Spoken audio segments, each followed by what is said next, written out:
83 সনে রানী এলিজাবেথ আসছিল। ওনার ফেভারিট জাহাজ ছিল আপনার পিএস অস্টিস।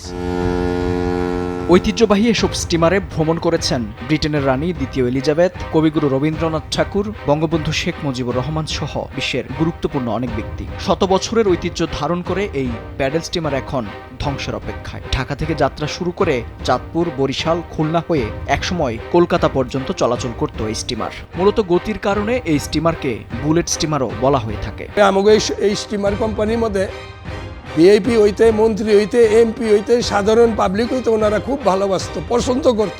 মানুষের নিত্যকার যাতায়াতের পাশাপাশি এসব নৌযানে পৃথিবীর বিখ্যাত ব্যক্তিরা আরোহণ করেছেন। 1961 সালে ব্রিটিশ রানী দ্বিতীয় এলিজাবেথ এই নৌযানে চড়েন। এছাড়া রবীন্দ্রনাথ ঠাকুর, মহাত্মা গান্ধী, হোসেন শহীদ সোহরাওয়ার্দী, বঙ্গবন্ধু শেখ মুজিবুর রহমান সহ দেশ বিদেশের বিশিষ্ট ব্যক্তিদের স্মৃতি রয়েছে এই বাহনে চড়ার। রকেট দেওয়া হয়েছে, মানে এটা দ্রুত গতিতে চলে, তো এই জন্যই রকেট দেওয়া হয়েছে।